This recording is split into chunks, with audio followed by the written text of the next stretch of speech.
support sistemnya, artinya yaitu treatment itu tadi. Jadi selama itu dipastikan di sekeliling mereka, mereka akan thriving, mereka akan growing, dan mereka akan stay.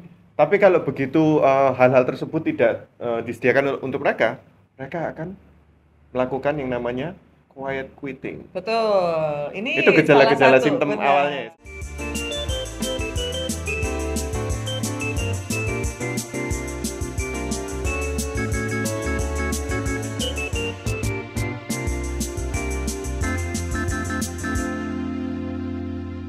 Pagi teman-teman semua, bersama dengan saya Stephen Lee, founder CEO dari Argres. Saya sudah memimpin beberapa podcast juga sebelumnya.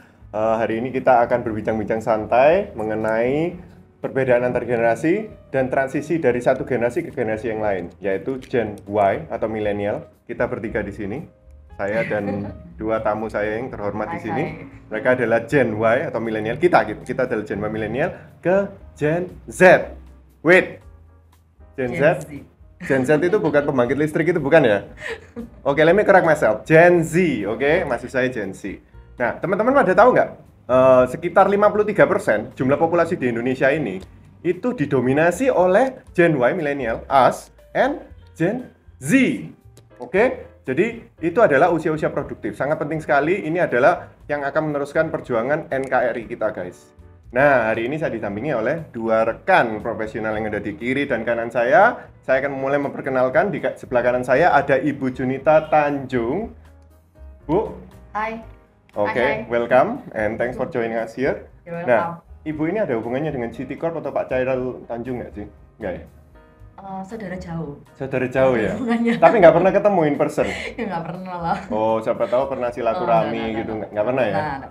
Oke, nggak ada hubungannya. Nah, Ibu ini selaku Human Resource and System Consultant, guys, di dunia pendidikan dan dunia profesional selama belasan tahun.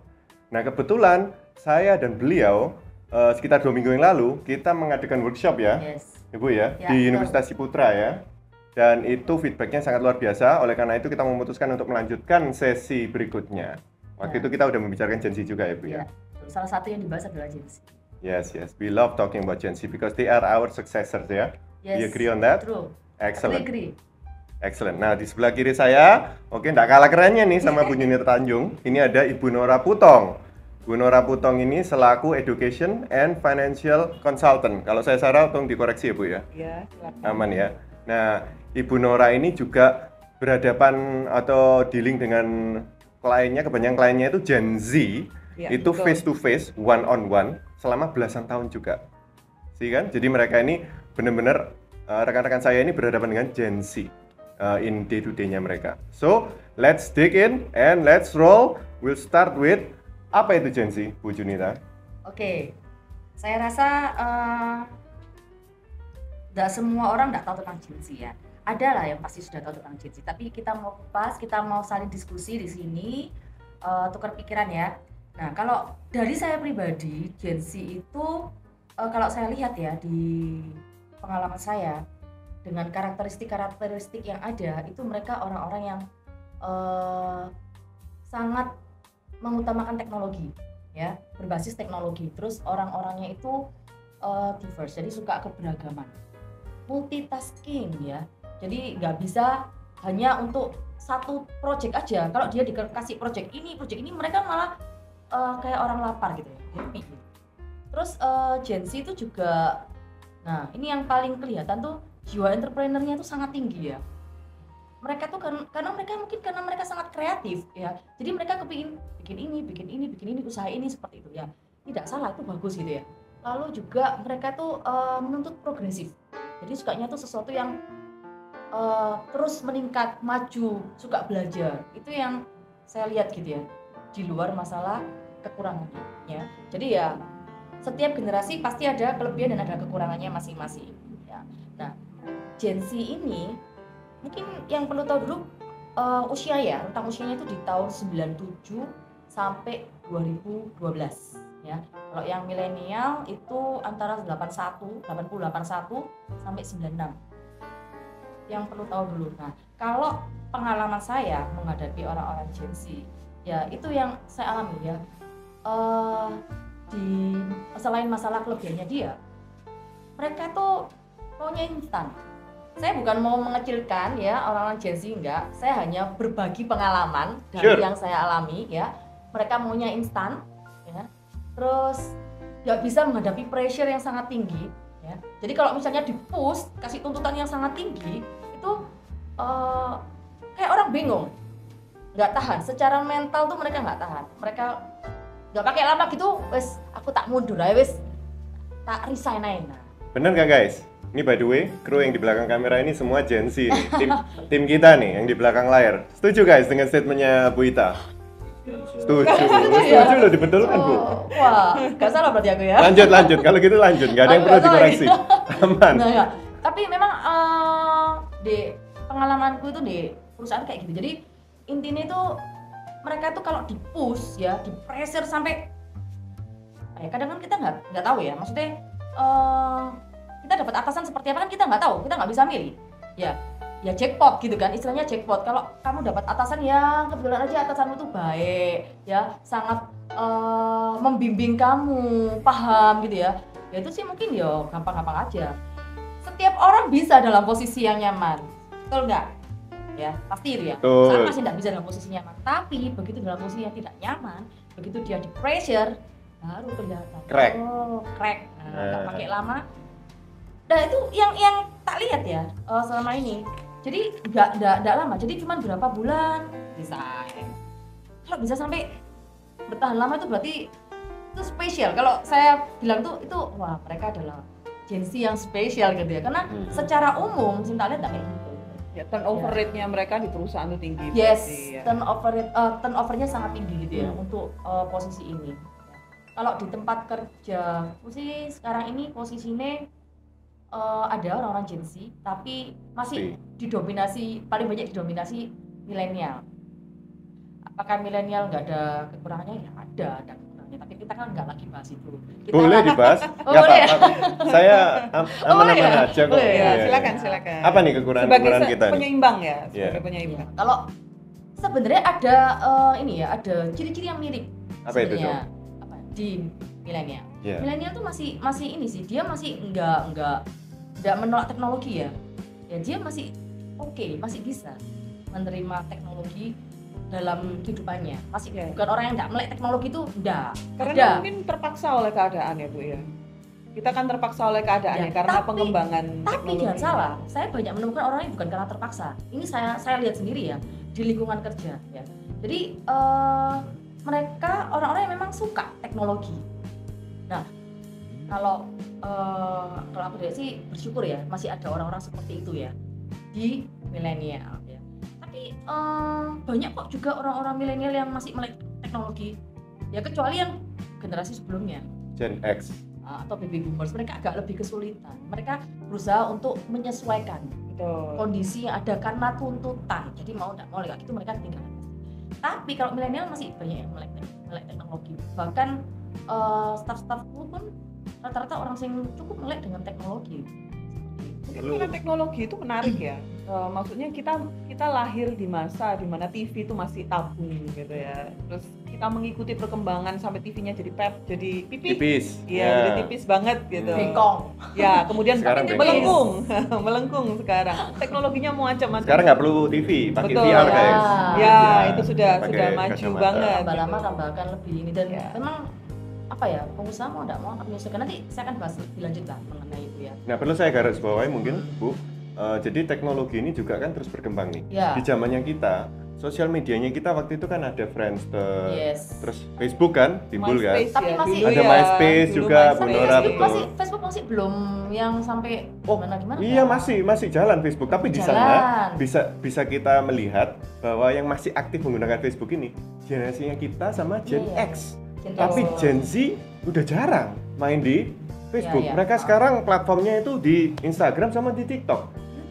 YouTube tuh ya, YouTube. Ya, betul. Banyak yang jadi YouTuber. Iya, betul. Iya. Dan loh, ini kenyataan ya. Kalau kita tanya sama anak-anak beberapa, ini saya sempat tanya-tanya ya. Kamu ingin jadi apa? YouTuber, banyak yang ingin jadi YouTuber. Termasuk anak kita ya?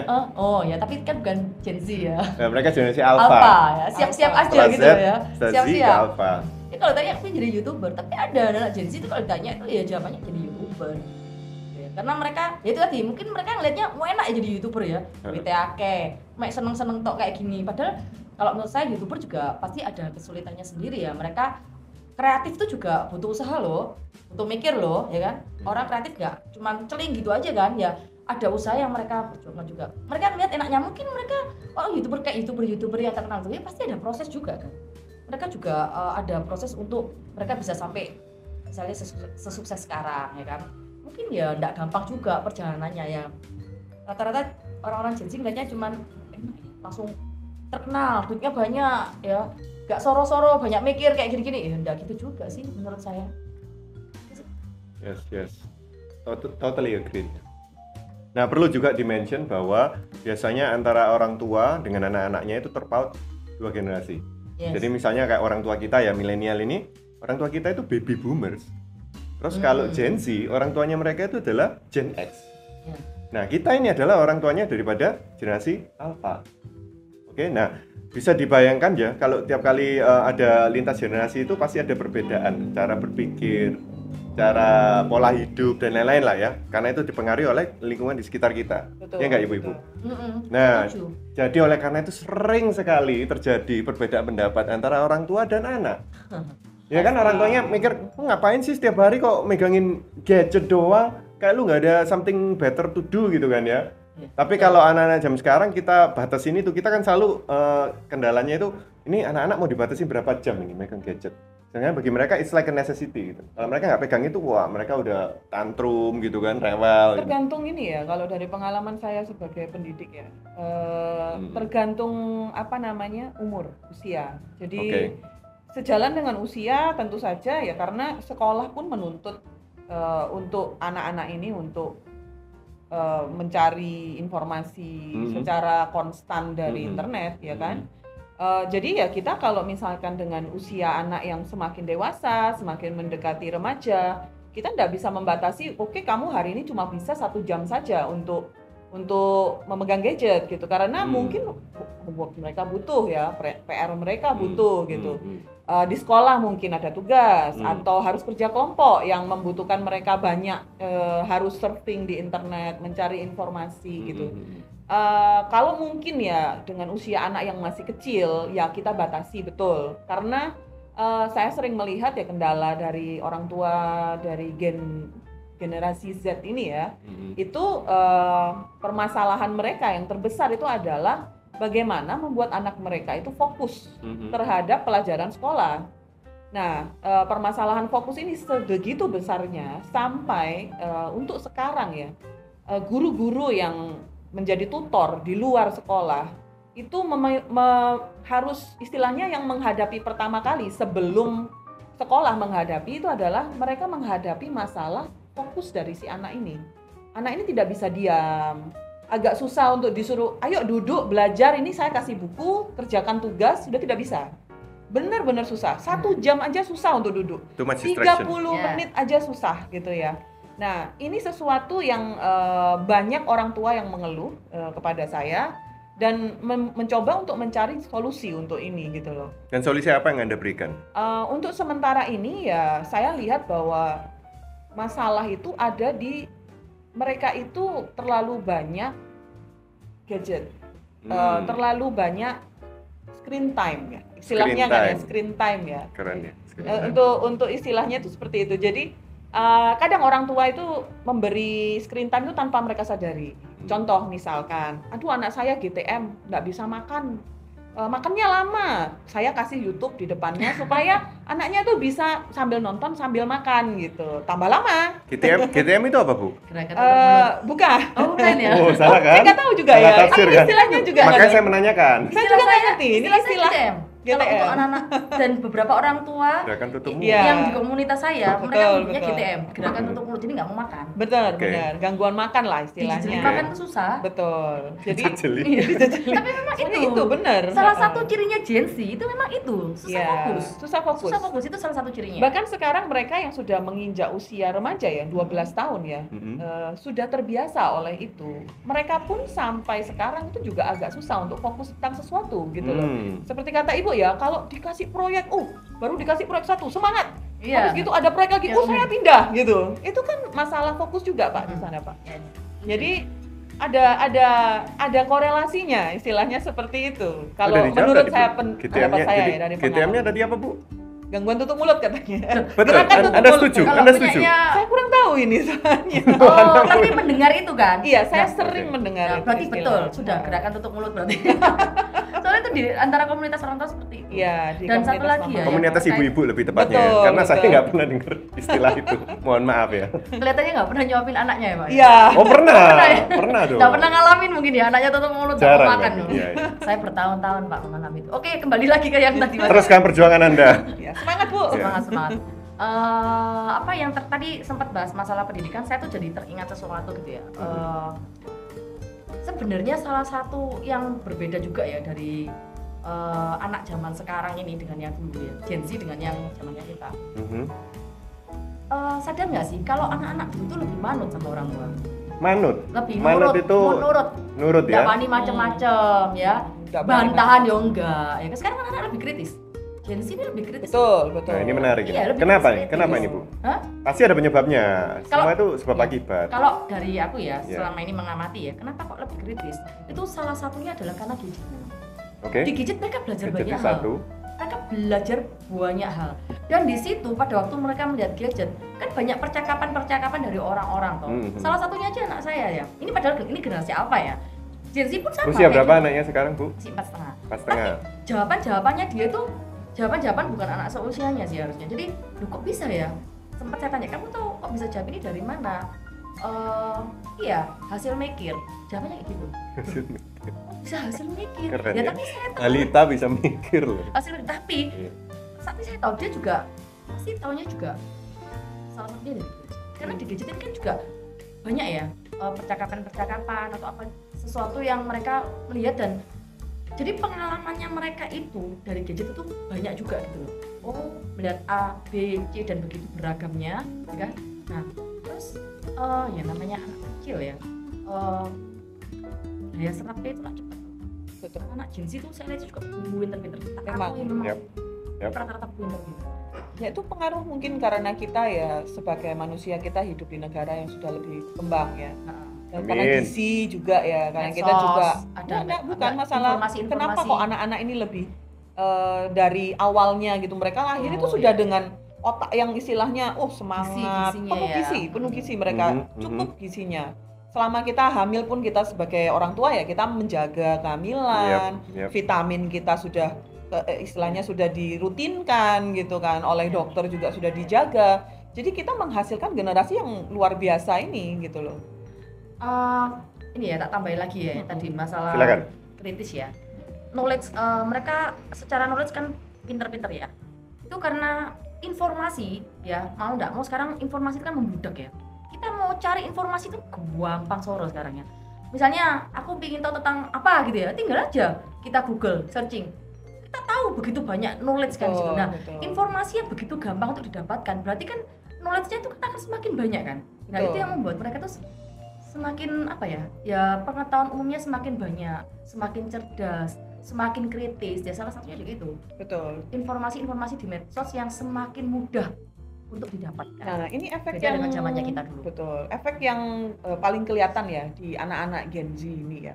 Ini mereka itu lebih gampang untuk nerima perbedaan. Contoh Ya, untuk diverse tadi ya, suku, ras, agama, golongan, itu mereka lebih gampang untuk nerima.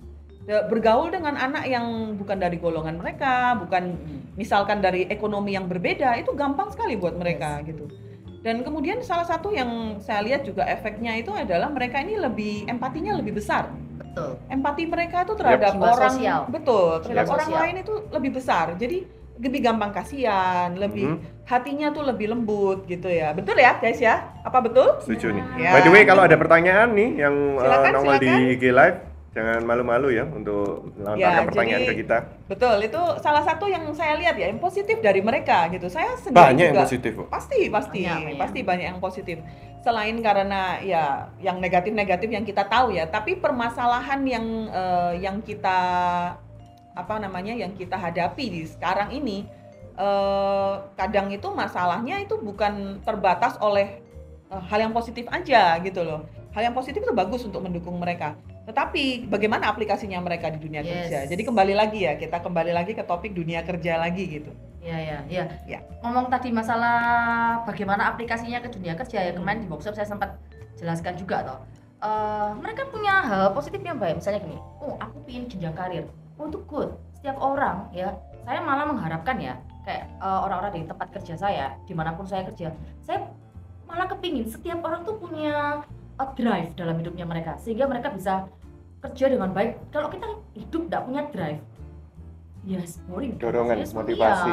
Iya, monoton Goal ya, kan, lebih ya ada tepatnya goal, ya, ada target goal, ya. betul. Nah, kalau mereka kejar karir itu bagus, itu sesuatu yang positif ya kan.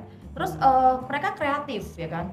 Nah, tapi ya itu tadi, saya lihat itu kadang tidak tidak didampingi dengan action yang sejalan, gitu loh. Tidak signifikan dengan actionnya. Ya mungkin apa karena ini ya mereka disebut strawberry generation ya Bu ya? Ya bisa jadi Ya. ya. Jadi maunya ke timur, ya kan? Tujuannya dia ke timur, ya kan? Tapi prakteknya dia nggak ke timur, dia bisa muter-muter, bisa ke utara, bisa ke barat, ke selatan. Ini hanya perumpamaan aja ya. Ya, Itu ya. yang saya lihat sih Ya. selama di tempat kerja saya kerja itu ya. Tapi Jadi sekali tidak lagi, terfokus ya, tidak Yes. terarah ya.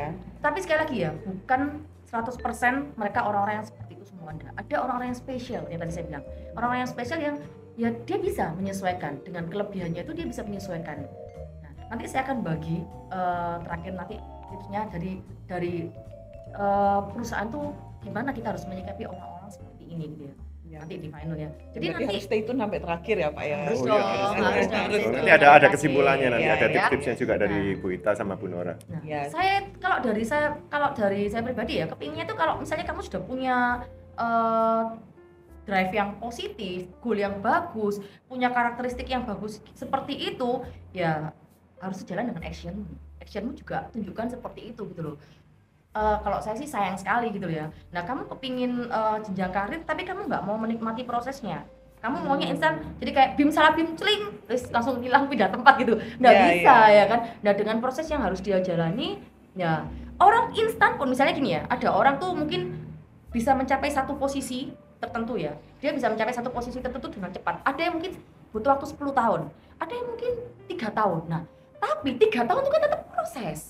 Ya. Ada proses yang harus dilewati gitu Ya kan. ini salah satu Nah. yang saya lihat juga kelemahannya. Mereka tuh FOMO.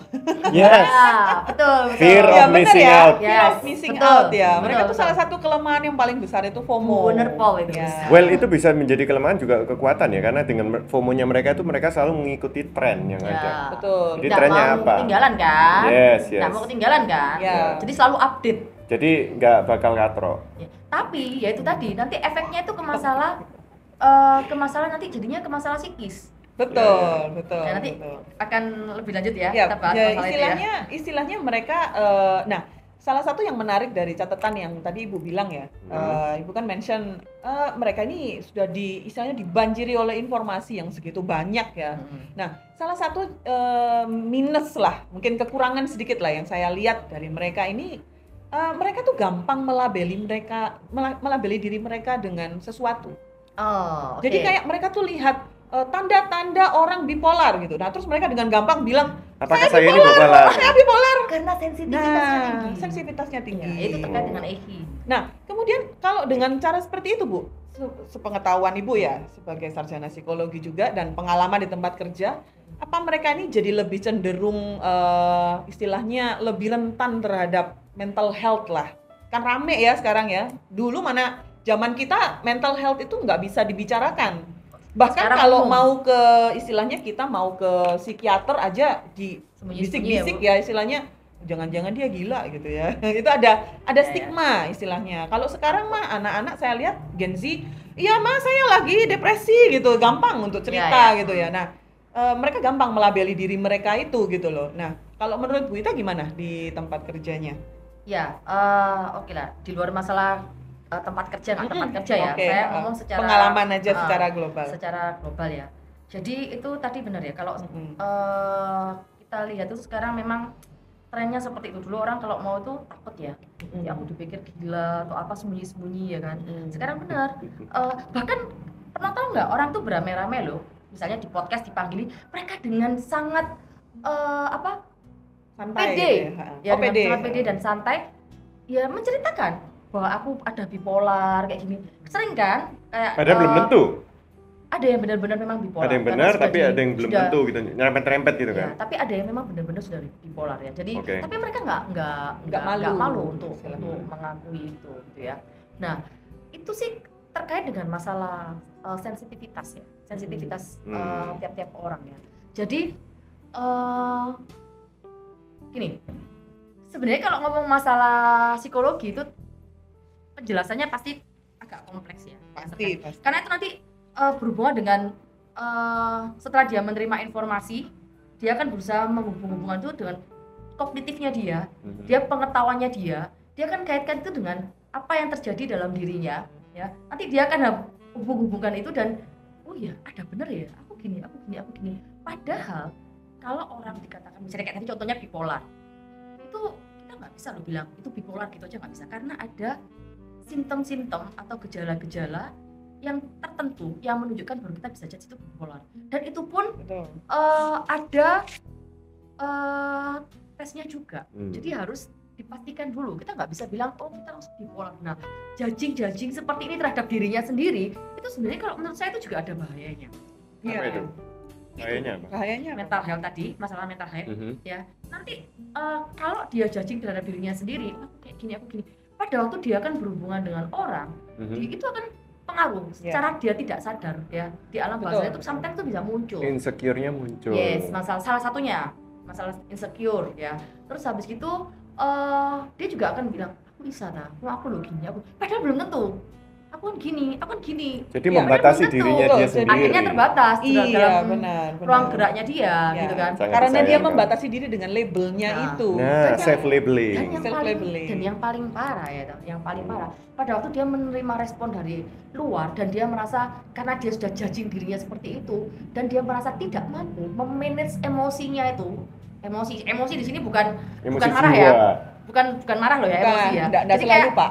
luapan perasaan ya. Jadi kayak Oke. ekspresi perasaan bisa marah, bisa sedih, bisa happy, itu juga emosi. Kecewa itu juga emosi ya. Pada waktu dia tidak bisa memanage itu dengan baik, akhirnya bisa timbul depresi. Mood swing kan? Yang dimaksud oleh Bu Ita Salah tadi? salah satunya tidak selalu. Berarti lebih rentan mood swing ya, Bisa, Gen Z ini ya? Betul ya. Oh, Terus wow. habis gitu karena sensitif tadi ya. Nah, terus Masuk. apa namanya? Nah, nanti di finalnya pun saya akan bahas ada secara tidak langsung ada kaitannya dengan ini. Makanya bagaimana seorang pengusaha ya atau orang yang bergerak di bidang human resource management gitu ya di satu perusahaan itu bagaimana dia harus bisa memanage orang-orang Gen Z ini dengan baik. Kalau bisa di-manage ya akhirnya juga bagus nanti finalnya itu untuk perusahaan, sesuatu yang positif.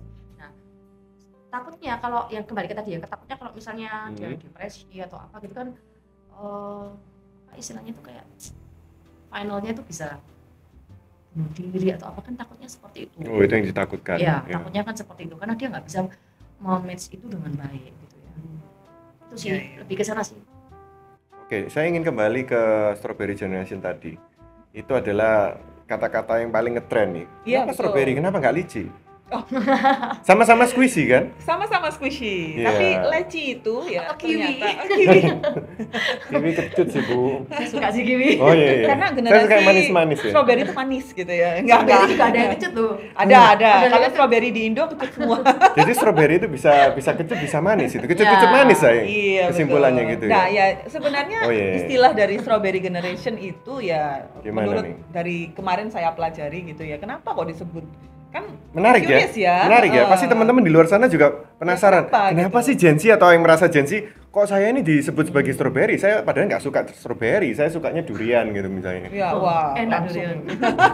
Ketahuan nih favoritnya masing-masing. Iya. Gimana Bu Nora? Jadi Emang. cerita Pencerahannya tentang gimana? kenapa ini disebut strawberry generation itu ya ternyata istilah ini muncul tuh di Taiwan pertama kali. Di Taiwan. Iya, jadi Wow. istilah ini muncul ini sekitar di awal-awal tahun mungkin 2020-an ya. Itu karena mereka tuh melihat ya generasi atas-atas ini ya termasuk kita ya milenial kita tuh melihat anak-anak ini kok mereka tuh lembek ya, gampang terluka istilahnya gitu. Strawberry itu kan kalau mungkin diperhatikan ya di supermarket gitu ya. Kita kan kalau lihat stroberi itu harus dibungkus itu sesuai dengan tempatnya. Jadi kayak stroberi itu ada tempatnya sendiri kayak semacam telur Iya, gitu iya, ya. iya. Kenapa? Karena apa? Kalau misalkan dia digoncang terus terbentur satu sama lain, dia tuh gampang busuk karena terbentur ini. Bonyok ya, bonyok, betul. Bosok. Nanti kalau sudah bonyok, Bosok, dia kan? jadi busuk gitu ya, karena sudah luka Oh, ya, bosok istilahnya dia busuk itu. Tapi proses pembusukannya itu melalui Lama. beberapa tahap. Betul. Nggak Tapi- langsung busuk dia. Betul. Tapi slowly deteriorating. Slowly. Ya. Tapi awalnya itu karena dia luka gitu loh. Iya, Dan iya. stroberi ini rentan sekali untuk untuk luka ini. Jadi harus benar-benar dijagain nih, Bu. Betul. Jadi itu asal mulanya Jangan sampai bonyok. istilahnya. Nah, perlu Asal babysitter ya. mulanya. Perlu babysitter gitu Mas ya, dijagain terus gitu ya. Nggak, Bukan, lebih ke orang-orang tuh melihat kalau mereka ini gampang terluka perasaannya. Nah gini nih, gitu. kalau saya boleh menganalogikan kan, Mm-mm, yang tadi silakan, mempelajari silakan. strawberry jam ini kan Bu Nora. Ya. Cuman analoginya udah kena banget nih Bu Ita. Jadi kan harus ada ditempatkan di tempatnya yang khusus. Jadi ibaratnya dengan Gen Z, kita nggak bisa menempatkan mereka itu dengan segala sikon apapun itu. Kita harus memahami mereka ini melek teknologi. Jadi memberikan mereka job desk atau suatu pekerjaan, kalau bisa itu yang related sama teknologi. The more itu related sama teknologi, semakin mereka drive-nya itu muncul. Iya. Wah, gue bisa solve ini. Gue tahu teknologinya untuk ini. This is where I belong gitu loh. Tapi kalau kita misalnya menempatkan mereka sebagai posisi yang mereka nggak comfortable ya saya belum bisa kepikir sih. Maksudnya profesi apa yang atau job desk apa, posisi apa yang membuat mereka nggak nyaman. Mungkin lebih ke admin ya Pak ya? Admin. Administrasi yang istilahnya nyalin data, masukkan data ke komputer. Oke, yang Itu redundant begituan, iya, monoton. Monoton ya, Oke, betul. tapi sebenarnya kalau dibilang seperti itu artinya apakah ke depan kita di Indonesia ini nggak memiliki generasi admin? Karena kita butuh generasi penerus kan, terus terang kan? Pasti. Ya, jadi admin sih saya rasa nggak masalah sih beberapa Gen Z ya. Oh, masih ada ya. Masih ada, cuman ya analoginya gimana, Bu Ita? Gini, kalau ngomong masalah harus dikasih posisi yang Jangan sampai bonyok. Jangan sampai bonyok. harus posisi Kata kuncinya ya. sebagainya gitu ya. Betul, Iya. betul. Loh, berarti lah gini lah. Ini saya bayangkannya tadi ya waktu Memanjakan. Enggak, saya bayangkannya gini. Di satu perusahaan itu kan ada banyak posisi. Benar. Lek semua Gen Z dikasihkan posisi yang menurut kemauannya dia, yang menurut dia harus teknologi dan sebagainya, susah juga loh. Karena besok kedepannya kan pasti semua kan, ini kan akan tersingkir kan pasti kan. Betul. Karena usia kan, mau Usia, nggak mau kan usia. kan pensiun dan tidak bekerja kecuali mungkin jadi entrepreneur. Ya. Kerja sampai umur 80 tahun pun masih bisa kerja. Tapi untuk Sure. Gen Z, lama-lama kan akan semua akan diduduki oleh Gen Z dan Alpha. Yes. Nah, Betul. Padahal Lihat di future. profesi-profesi itu ya pasti kurang lebih masih ada. Mungkin ada profesi yang mulai ditinggalkan. Tapi pasti masih ada banyak profesi yang sekarang ini ada. Setuju. Untuk kedepannya masih ada. Nah, kalau saya sih melihatnya bukan oke, salah satunya mungkin itu ya bisa dicarikan posisi. Tapi kan nggak bisa semuanya digitukan. Oh iya. Pak Steven ya kan? Yes, Nah, setuju banget. tapi Bu. mungkin di posisi-posisi itu perusahaan tuh harus mulai melek gitu ya. Mhm. Caranya bagaimana? Ya, misalnya nih membuat aktivitas yang terkait dengan pekerjaannya mereka yang mungkin membutuhkan apa? Orangnya kreatif, yang membutuhkan kreativitas. Mhm. Jadi dibikin bagaimana di posisi itu yang mereka bisa tetap mengekspresikan kreativitasnya mereka. There you go. Seperti itu. Salah satunya Itu juga. kata kuncinya tuh. Ya kan? Nah, harus ada terus- wadahnya. terus mari gitu, salah satunya lagi, mereka kan suka keberagaman. Ya sudah, kita harus menciptakan budaya yang non rasis di perusahaan. Ada perusahaan-perusahaan yang masih rasis loh. Diskriminasi. Ada yang masih rasis. Diskriminasi dan rasis masih ada. Rasis itu part of diskriminasi. Iya. Tapi Betul. diskriminasi itu lebih luas. Oke ya, jadi masih melihat, aku kalau misalnya untuk posisi ini aku maunya yang apa gitu ya. Jadi masih melihat warna kulit atau apa itu masih ada gitu ya. Jadi intinya itu kayak budaya seperti itu harus diciptakan juga.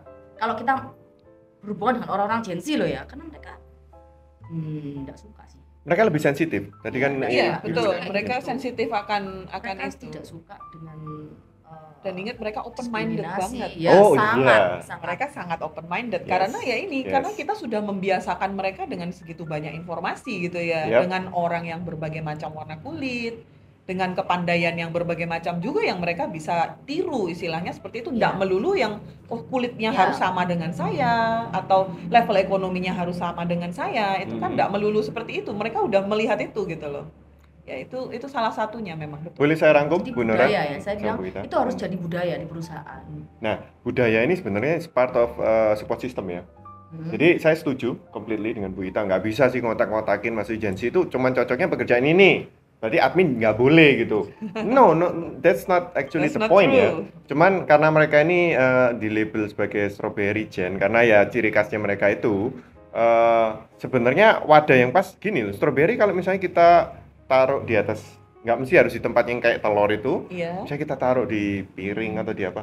Selama kita memastikan dia tidak rentan untuk maksudnya dia Saling ada lingkup bertumbukan geraknya. gitu. Iya ya. Jadi Iya. intinya itu harus ada wadahnya yang tadi udah disebutkan, harus bisa mereka apa ya mengekspresikan Ya, treatmentnya kreativitasnya, juga harus support sistemnya, artinya yaitu treatment itu tadi. Jadi selama itu dipastikan di sekelilingnya mereka akan thriving, mereka akan growing, dan mereka akan stay. Tapi kalau begitu hal-hal tersebut tidak disediakan untuk mereka akan melakukan yang namanya quiet quitting. Betul. Ini Itu gejala-gejala salah satu, simptom benar. awalnya ya, sebelum mereka resign nih. Benar. Oh, enggak selalu, Pak. Oh, Jadi kadang selamanya itu begitu. Orang-orang itu Gawat itu. iya, Kemarin. quiet quitting ini sangat Magabut. banyak hubungannya. Sangat Magabut. banyak hubungannya dengan Gen Z ya. Karena ya ini saya nggak tahu ini adalah stigma atau apa, tapi tapi dijelasin dulu aja Bu. Nah, Quiet boleh, quitting boleh, ya, boleh, supaya, boleh. Ya, oke. bisa tahu apa. Apa itu artinya. quiet quitting ya? Quiet quitting itu sebenarnya nggak ada hubungannya Pak sama berhenti kerja Pak sebenarnya. Walaupun namanya quitting ya. Diem-diem berhenti kalau di bahasa Ya, Indonesia kalau kan quiet quitting itu. Di translate ya, diterjemahkan Ini kayak istilah secara aja ya? iya itu hanya istilah aja. Intinya sebenarnya ya kalau mau disederhanakan banget, quiet quitting itu sebenarnya relasinya itu dengan saya tuh nggak mau dengan sukarela melakukan pekerjaan di luar apa yang harus saya lakukan. Nah, sementara di istilahnya kita ya sebagai entrepreneur ya, Bapak mungkin lebih pengalaman. Sebagai entrepreneur kita itu kayak merasa, loh, kan kalau misalkan orang mau maju, dia kan harus melakukan sesuatu di luar dari Extra mile. betul, go the extra miles gitu loh. Kalau kamu mau promosi misalnya di lingkungan kerja, kan kamu juga harus menunjukkan dong kalau kamu Setuju. pantas untuk itu gitu. Jadi dengan caranya apa? Mungkin lembur misalkan ya, mungkin ngambil lembur. Orang lain Lembur. nggak lembur, dia lembur Oh, gitu no. Oh, bahas sendirian. masalah lembur. Oh, Gen enggak, Gen Z enggak. sangat anti sama lembur ya. Betul. Tahu nggak kenapa? Mereka malah nggak kepingin lembur kalau bisa. Benar. Nggak, maksudnya ini saya bahas dari sisi perusahaan. Kita gitu ya. bahas di workshop sebelumnya. Ya. Gen Z tidak mau lembur karena apa? Mereka tuh Kenapa? Karena Dijelasin. mereka itu sangat ini ya, concern banget dengan work life balance. Yes. Betul. Benar You ya? got it right Betul, there. betul. Iya You benar. got it Karena right. Perfect. mungkin ya karena ini ada alasannya sih. Tapi kembali ke quiet quitting dulu ya. Kita ngobrol soal quiet quitting. Rata-rata ini yang fenomena ini memang banyak ditemukan di Gen Z, rame banget sampai ada istilahnya gitu. Nah, asal mula dari istilah ini memang dari tahun 2021 kalau nggak salah, itu pertengahan 2021 ada orang yang melakukan survei Pak. Jadi ceritanya tuh begitu. Kemudian tuh mereka tuh disurvei, mereka mensurvei karyawan di kantor tentang keterlibatan mereka di kantor, gitu ceritanya. Nah, kemudian mereka tuh menemukan, loh kok waktu kita survei ini dibandingkan dengan tahun sebelumnya, wah menurunnya kok bisa lebih dari separuh gitu. Nah, mereka mulai panik. Loh, ini maksudnya apa gitu? Padahal ini adalah salah satu indikasi dari istilahnya perusahaan itu bisa berkembang atau enggak gitu. Karena apa pegawainya merasa, oh saya terlibat, saya merasa saya punya bagian di sini gitu. Saya belong gitu istilahnya, saya sense of belonging. ya sense of belonging istilahnya seperti Kurang ya? itu. No. Nah, Kurang. mereka ini dari survei ya, ceritanya kurang. dari Oh, iya, survei. of course, Jadi mereka tuh bingung gitu, kenapa? Nah, kemudian muncul istilah quiet quitting ini gitu ceritanya. Nah, kalau pengalaman Bapak dan Ibu sebagai pengusaha bagaimana? Boleh Silakan. Bu Ita mungkin dikaitkan quiet quitting ini dengan sense of belonging. Kayaknya kan non-existent atau bahkan rendah sekali sehingga mereka merasa ya saya cuma di sini cuma 9 to 5 ya, habis gitu bye gitu. Kalau you minta apa-apa dari gua di luar jam kerja, no, bye. Ya. Saya kalau disuruh bahas sense of belonging ya. Oh, Ya. saya happy. Panjang nih kali Oh, ini. tapi waktunya Saya ya. boleh toilet break mungkin? Lanjut. Durasi Bu, durasi. Kita lanjut. Aman. Saya Ya. bisa tahan 2 jam lagi kok. Jadi gini, kalau sense of belonging ya, saya selama kerja di tempat kerja manapun, saya selalu menekankan masalah ini ya, baik itu ke top manajemennya maupun ke level, mulai dari level atas maupun sampai level di bawah ya, dalam arti secara jabatan ya, Sure. secara jabatan. Jadi ada yang kalau saya sekarang ini di pabrik ya operator gitu ya, nah, tapi jangan salah loh, tidak semua orang yang di generasi sebelum Z ini ya punya self belonging yang tidak semua Lucu. ya, mau X mau Y Baby ya. boomers, Baby boomers masih lumayan, loyalitasnya tinggi ya. iya loyalitasnya tinggi masih ya, tapi X itu juga ada orang-orang yang enggak, Ya. Y juga banyak yang enggak ya. Nah, tapi di Gen Z ini juga banyak lagi yang enggak gitu ya, jadi gini ya, Worse ya. Iya. dalam hal yang paling sepele aja loh ya, ATK Alat tulis tuliskan kantor. kan biasanya banyak Bingo. perusahaan yang menyediakan ATK kan, masih berpoin ya. Ya. Nah, habis pakai letak, misalnya hilang tinggal minta. ATK ini bukan masalah kita bukan masalah ngomong hitung-hitungan loh ya, tapi kita ngomong masalah sense of belongingnya ya. Jadi bukan masalah Responsibility. ya, dan responsibility-nya itu.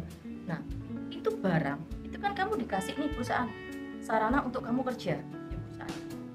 Tapi kamu hilang, dengan gampangnya kamu hilang dan kamu minta lagi gitu loh. Apakah saya pernah menghilangkan ballpoint yang saya pakai? Pernah, hilang pernah. Tapi saya nggak minta lagi. Saya beli sendiri, Pakai uang sendiri. pakai uang sendiri. Tanggung jawab itu. Karena karena baru dikasih hilang gitu. Saya malu suruh minta lagi. Iya.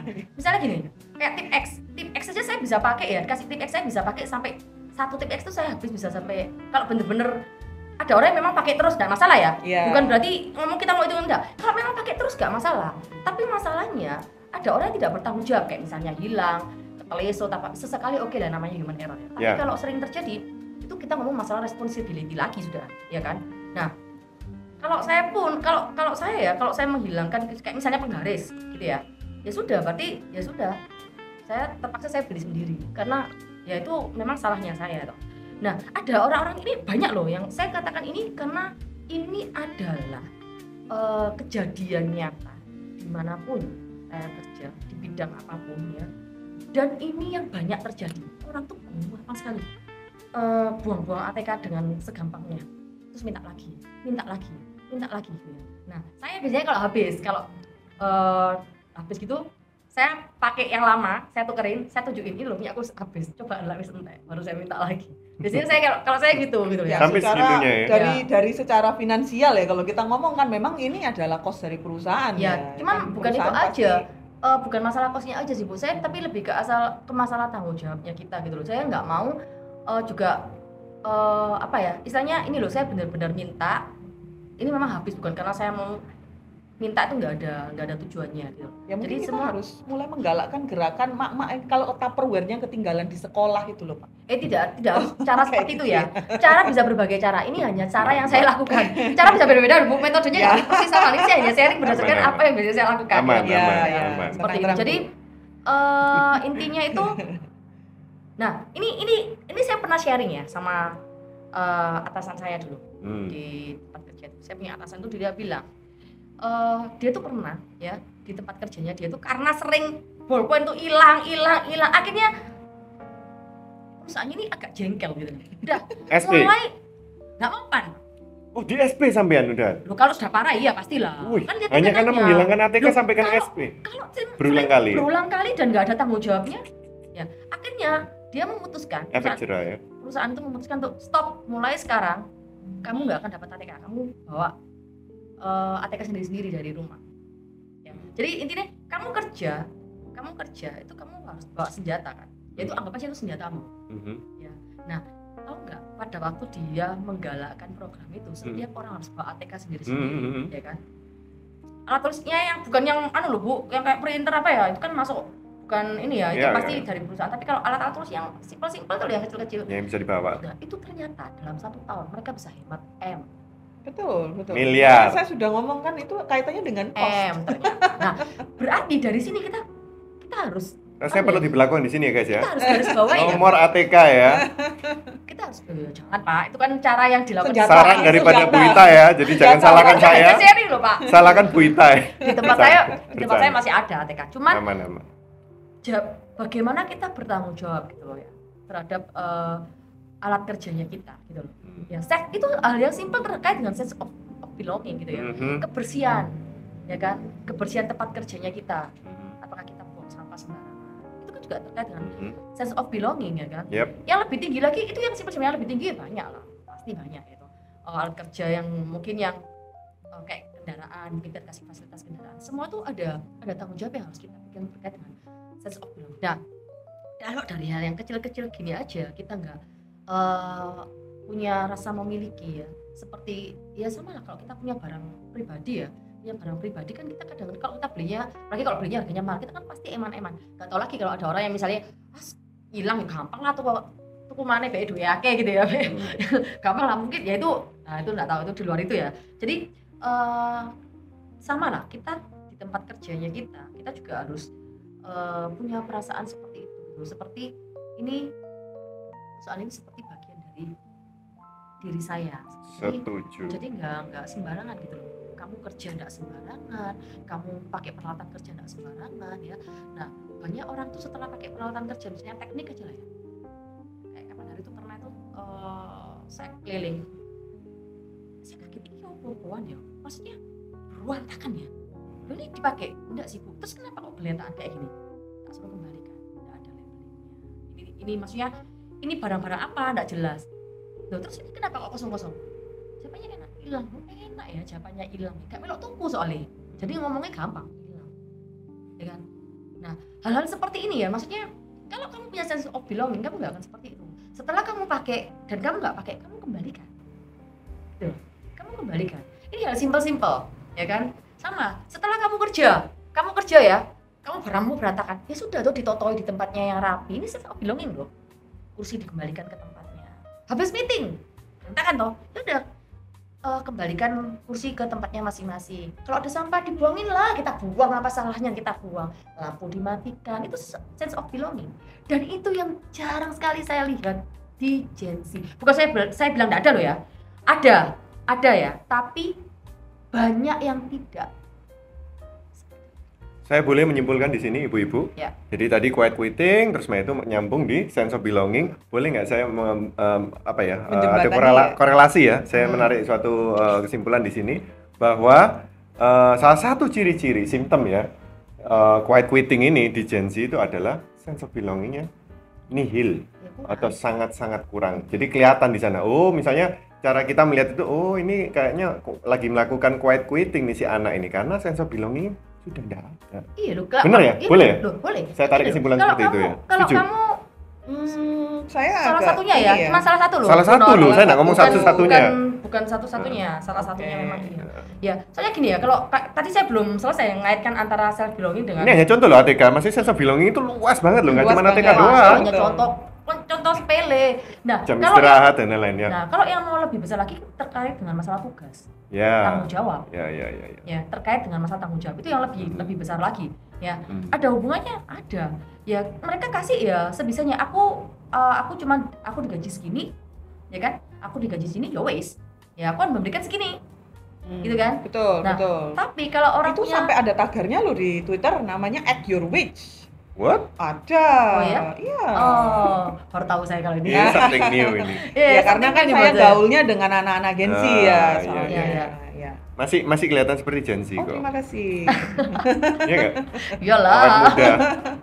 Lanjut lagi, kembali lagi. Jadi tadi sampai mana ya? Mungkin aku tambahin sedikit ya. Quiet quitting ini hanya nggak terjadi hanya di tempat kerja. Ya. Okay. Saya banyak menemukan juga anak-anak didik saya itu yang levelnya itu universitas dan sekolah menengah atas, high school gitu ya. Mereka sudah melakukan quiet quitting loh. Unik ya? Nggak mau belajar gitu? Bukan begitu Pak. Nggak mau melakukan tugasnya? Enggak, kalau quiet quitting itu justru mereka hanya melakukan yang minimal. Karena apa? Mereka merasa bahwa saya nggak perlu kok ini di dunia nyata. Nggak usah maksimum effort gitu ya? Iya. Pokoknya asal jadi gitu. Nggak kepake, nggak kepake. Betul. Di dunia kerja aku juga mungkin nggak pakai gini. Betul. Alasan mereka meremehkan. Kan saya nanti gede saya mau jadi gamer, mau jadi streamer, Saya mau jadi streamer dong. Nggak perlu ini gitu Twitch kan. streamer, saya nggak perlu belajar matematika kalkulus gitu. Jadi ini mah nggak perlu. Atau ini saya mau jadi youtuber beauty Bu, gitu ya. Nggak Saya perlu nggak perlu hitung-hitungnya. belajar, saya nggak perlu belajar sejarah Inggris. Nggak perlu saya. Iya. Atau saya nggak perlu belajar literatur. Saya Iya, nggak iya, perlu benar. mengerti bacaan ini, kata-kata ini kenapa ditaruh di sini. Nggak perlu. Jadi mereka benar-benar hanya melakukan tugasnya ya udah saya Google aja hasilnya apa, saya salin, udah itu saya kasihkan guru-guru. Jadi nggak ada, maksudnya kayak kamu kok nggak ada kepingin belajar kayak, "Loh, kok kepingin tahu ya kenapa kok bisa seperti ini itu, asal mulanya apa gitu. Nah jadi mereka tuh sudah melakukan quiet quitting itu juga level sekolah, jadi nggak usah dibayangin Iya, iya, iya. kerja gitu. Interesting. Ya memang iya itu yang terjadi memang. Oke. Menarik ya. Iya. Menarik. Thank you Bu Nora. Nah, saya mau nanya sekarang, mitos atau fakta nih bahwa Gen Z itu menuntut untuk dihormati tapi tidak bisa menghormati orang lain. Wah ini panjang. Ini mitos atau fakta nih, Bu Ita? Saya mulai dari Bu Ita dulu ya, Bu Nora ya. Silakan. Nanti silakan Nah, Anda komentar. nggak masalah. Saya agak susah kalau jawab itu mitos atau fakta ya. Tapi maksudnya saya nggak pernah lihat hasil survei atau apa ya. Saya Mohon nggak maaf, pernah saya potong dulu. Tidak apa. Keep it short Bu, karena ada pertanyaan. Nanti setelah kita bahas ini, lihat. Iya ya. nanti ada pertanyaannya. 1 atau 2 pertanyaannya? 2 pertanyaan. Oke, lanjut. Maaf, saya prepare Anda dulu. Oke, tadi ngomong apa? Oh ya, ngomong masalah Maaf. mitos atau fakta ya. Mitos atau fakta ya. Minum dulu mungkin. Iya. Nah, jadi gini. Jawab dulu, mitos atau fakta, terus Gini, dijelaskan. Saya kalau ngomong seperti itu, saya nggak pernah tahu hasil surveinya, ya kan? Tapi saya hanya melihat Nggak ada berdasarkan yang saya alamin aja. Ya, apakah tadi tolong Gen Z itu menuntut untuk dihormati, tapi tidak bisa menghormati. beberapa memang seperti itu. Beberapa ya. Hanya beberapa ya. Berapa yang- persen nih? Duh, saya nggak Langsung pernah. aja saya tahu. Kalau berapa persen sih? Tadi saya kan nggak udah pernah. bilang nggak ada survei ya, Nggak ada Pak. Nah, saya yang mensurvei. Justru nggak ada survei, saya adakan. Ya, diadakan. Saya juga nggak pegang datanya nih guys ya. Kalau beberapa, ya ada beberapa. Tapi sebentar. Definisi pengen dihormatinya seperti apa dulu Pak? Dijelasin. Siap. Atau gimana? Kalau dijelasin dulu Pak. Atau Mungkin dari maunya pendapatnya. direspek. Maunya Begini, direspek gitu maksudnya. Begini Bu. Maunya dihargai gitu. Ya, lebih ke situ. Hasil kerjanya maunya dihargai. Yes. Jadi kita tidak mau menghargai hasil kerjanya orang misalnya seperti itu. Yes. Iya. Ya, jadi Iya. mungkin lebih ke self ya, maksudnya Iya. mereka self respect gitu. Ya, berarti satu pemahaman misalnya. Sama tahu pemahamannya beda gitu kan ya. Clear? Clear. Nah, mungkin Lanjut. ya dari sisi itu Nah. dulu. Mungkin Bu Nora punya pemahaman yang berbeda. Nah, Anda belum Enggak, selesai. Anda belum selesai. Enggak, saya dulu tetap enggak. Mungkin Jangan Anda lempar punya bola. pemahaman yang Pasti. Saya enggak tanya kok, Pak. Tenang aja, Pak. Jadi Saya minum dulu ya. Silakan, sebelum saya silakan. digampar. iya. Wah, Pak, bahaya loh Pak ngomong gitu, Pak. Nanti saya- bisa jadi thumbnail. Oh, Pak. enggak, saya hanya Langsung bercanda. kontroversi. Image-nya nanti Joking guys. gampar nanti. Joking ya, joking. Love and peace. nanti image-nya saya tukang gampar nih, Pak. Oh enggak. Bukan begitu maksud saya. Lanjut Bu. Ya, jadi ada beberapa yang memang seperti itu yang saya lihat ya toh. Tapi kalau misalnya ditanya kira-kira kenapa ya kok bisa seperti itu? Nah, saya mungkin ini ya berusaha mengkaitkan dengan fenomena zaman sekarang. Tadi kan kita sempat di awal-awal bahas mengenai orang tua dan anak ya. Kalau zaman dulu orang tua kan kalau ngomongnya gini-gini manut gitu kan, ke manutnya. Saya pun salah satu orang anak yang manut sama orang tua. Ya. Ya. Jadi Percaya. jadi ya itu, dan rata-rata memang di zamannya dulu seperti itu. Sama guru juga sama kan. Betul. Lebih ke nurut, enggak berani macem-macem, ya kan?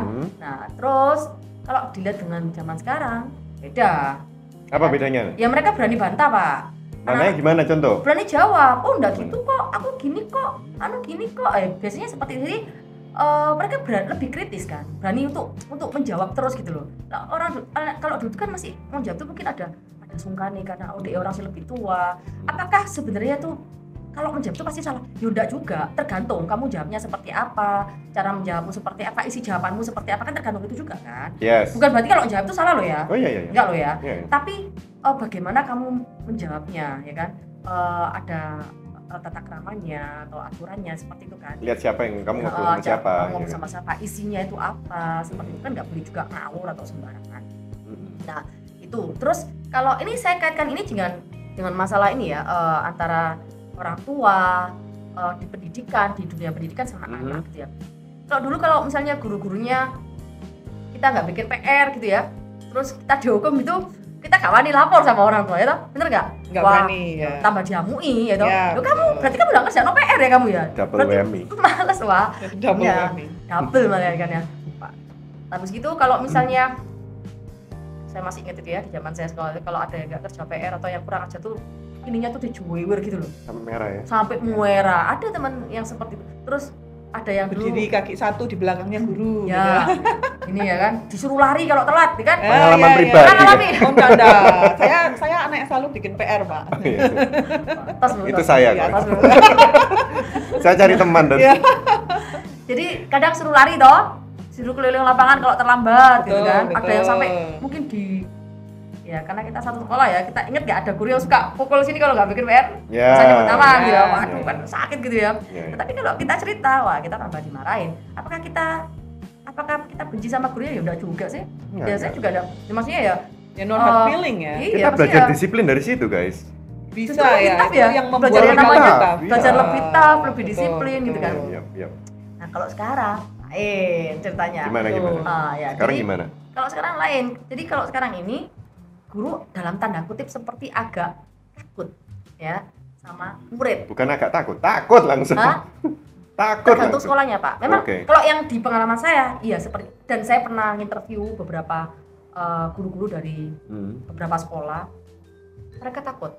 Takut Mereka diviralkan. Takut, karena ada yang diviralkan kan Pasti. memang ada yang bilang, Saya "Ah, rekam Rame loh. itu ya. Apa-apa Anda pukul sekarang- saya jangan rekam. apa sekarang direkam toh, Iya. bahaya kan, oh viral terus namanya langsung Iya. terkenal, walaupun mungkin dia ada reasonnya kenapa melakukan itu ya. Jadi Iya. sekarang ini apa ya, kita guru-guru nggak bisa loh main jewer gitu aja sama anak atau pukul Bentak apa, gitu. jangan ya bentak aja sudah. Nah, Itu itu juga- juga pengalaman saya pribadi Iya kan? gitu, menaikkan Nada. nada. Cuma naikkan nada Naik- kayak bukan bentak ya mungkin ya. Ngomongnya jadi tinggi, agak tinggi. ngomongnya- Ada penekanan. Jadi betul. kasus.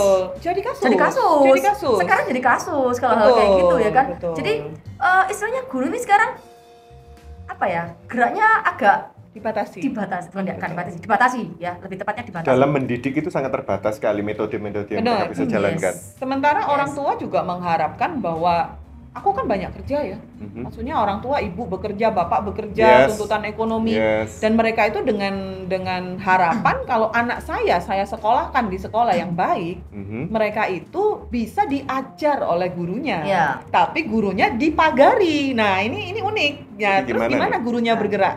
Dan satu lagi Bu, kan seperti ini, anaknya sendiri pun itu, ini ada beberapa orang tua yang saya tahu ya, karena kita kan sudah jadi orang tua juga kan ya, jadi kadang kumpul-kumpul ya ngomongnya gini, kamu kalau misalnya sama nanti kamu ya, kalau kamu di sekolah diapa-apain sama gurumu atau kamu dimarahin apa-apa, kamu ngomong loh ya sama mama, nanti mama sing ngadepin gitu, atau kamu jangan takut gini-gini. Jadi dia memberikan informasi atau dalam tanda kutip mendoktrin, Wow. mendidik, mungkin secara tidak sadar ya kan, kalau yang dia lakukan itu seperti mendidik, dia masukkan hal-hal seperti itu terus ke anaknya ya, bahwa, dan dia tidak memberikan pengertian, misalnya nih seperti apa ya maksud tidak boleh itu, batasannya apa, terus kamu dalam kondisi seperti apa loh, kalau kamu salah, kamu ditegur ya kamu harus terima, Mhm. kamu harus berani mengakui kesalahanmu. Konsekuensinya. Nah itu konsekuensi yang harus kamu terima, seperti yang saya biasanya saya ajarkan sama anak saya seperti itu. Kalau kamu melakukan tindakan A dan kamu mendapatkan resiko seperti itu, ya itu konsekuensi yang harus kamu terima. Mungkin dia masih kecil ya, tapi saya kasih pengertian itu dengan caranya seusianya dia, Betul. supaya dia paham bahwa saya bilang tidak semua keinginanmu tuh harus dituruti, tidak semua apa yang kamu lakukan itu benar. Sometimes kamu bisa melakukan hal yang salah. Betul. Dan pada waktu kamu melakukan hal yang salah dan kamu terima konsekuensinya, ya kamu harus terima itu, kamu nggak boleh marah. Nah, ini Gitu efek loh. jangka panjangnya tadi bisa dilihat dari kurangnya tanggung jawab terhadap Betul. barang sendiri. Karena tidak ada ajaran untuk saya harus belajar bertanggung jawab bahwa kalau saya mempunyai kesalahan, saya harus mengakui bahwa oh iya, saya salah. Saya salah dan saya harus menerima konsekuensi ini gitu loh. Bahkan sampai sekarang pun ini efeknya jangka panjang ya, termasuk yang quiet quitting tadi. Strawberry Ya, ya, generation ada ini terbentuk hubungan. karena ya ini. Ya. Ini. Ya, jadi Betul. efeknya jangka panjang Pak. Jadi Mhm. tanpa kita sadari ya, kita sebagai orang tua, kita itu apapun yang kita lakukan, apapun yang kita katakan kepada anak-anak kita itu sebenarnya merasuk ke mereka. Psikisukma. Iya, Iya. benar. Karena orang tua itu adalah orang yang pertama kali didengar dan selalu dipuja oleh anak. Jadi contoh lah ya. Betul. Anak itu akan selalu Contoh. melihat ke kita. Walaupun kita jahat, kita baik, anak itu akan melihat semua yang kita lakukan dan mereka meniru. Siapa sih orang tua yang nggak sayang anak ya? Betul. Tapi saking sayangnya itu terkadang Caranya ya salah. caranya Kadang salah. salah. Jadi Caranya memanjakan anak ya tanda kutip ya saya ngomong manja ya kan karena ya of course ada waktunya Pasti memanjakan kita harus adalah. Iya. Tapi saatnya mendisiplinkan anak itu untuk kebaikan mereka sendiri. betul. Supaya mereka itu tumbuh dengan tangguh dan penuh rasa tanggung jawab. Iya. Setuju atau setuju? Gak ada pilihan lain. Ada Betul, pilihan, iya. tapi mau nggak mau harus setuju. Saya memaksakan kehendak di sini. Iya, iya. Oke, kembali lagi ya, belum selesai ya. betul, tadi Belum ya. selesai nih. Silakan, Mau silakan. ada pertanyaan padahal. Iya. Belum finish ini Pak. Ya Oh, tadi belum finish. penjelasannya ini kan Oke, belum finish. Kenapa difinishkan kok? aja. Kenapa kok tidak yang masalah menghargai tidak menghargai kan ya? Iya. Yes. Efek-efek yang tadi saya bilang bahwa Mhm. oh kamu harus seperti ini, kamu seperti ini. Sadar apa tidak sih bahwa sebenarnya kamu sudah mengajarkan anakmu untuk kamu tidak menghargai orang lain. Oh, Nah, itu. ini benar Kamu harus sekali selalu nih. Secara didengar- tidak langsung. Kamu harus selalu didengarkan, Betul. tapi kamu Luar nggak mau biasa. mendengarkan, Benar. ya kan? Kamu harus selalu yang menerima, kamu nggak mau give, kamu nggak mau memberi, kamu harus Berarti lebih selfish ya, iya. lebih egois. Sebenarnya ya. Egosentris. Egosentris. Sebenarnya kalau menurut saya karakter-karakter Gen Z yang saat ini ada ini sebenarnya juga Saya tidak lepas dari peran pendidikan dari orang tua. Berarti kita dong. Selain dengan Oh, bukan. Atasnya kita berarti ya, Iya. Gen X ya. komunitas Ini ya. tamparan ke diri sendiri. Iya, betul. Pasti ada lah peran dari orang tua yang mungkin tidak sadar karena memang terlalu sayang di anaknya, terlalu melindungi anaknya sehingga anaknya tidak belajar sesuatu. Jadi kalau misalnya ada sesuatu di sekolah yang mungkin kayak tadi tuh tiba-tiba dikerasi terus dia nggak terima kan, dia lapor mama aku tadi dimarahi padahal duduk dimarahi cuman ngomongnya tinggi mungkin ya dimarahi gini. Nah ini sayangnya orang tua tidak berusaha untuk menyaring itu terlebih dahulu, mencari tahu apa penyebabnya, ceritanya itu bagaimana. Enggak, ngamuk sih, emosi sih, oh ini Ngelabrak sekolahnya. dan di Iya. depan anak bisa Betul, jadi di depan. Nah, kenapa saya bilang di depan anak? Itu yang terjadi. Ada pada waktu saya pernah interview. Saya pernah interview. Ada beberapa guru tuh dari satu sekolah tuh lumayan berbondong-bondong masuk. Terus pada waktu ditanyain, ternyata mereka tidak nyaman. Tidak nyamannya itu karena mereka sudah dikasih titipan bahwa kamu jangan macam-macam loh ya sama muridnya. Ya, jadi kalau misalnya muridnya salah ya sudah, maksudnya kalau bukan sampai gurunya misalnya kayak tadi ngomongnya tinggi dikit dan orangnya nggak terima, itu mereka didudukan bareng-bareng di antara murid. Generasi Ini- ke bawah ini makin ini- rentan Ini ya. pada waktu saya Nggak interview- tangguh maksudnya. Iya, itu kan efek ya. Jadi efek pada secara waktu saya triple rekrutmen, effect. pada waktu saya melakukan rekrutmen, ya seperti itu. Jadi dari sekolah lain misalnya, jadi Jangan. ya itu kan rentan. Berarti kan kamu secara tidak sadar itu kayak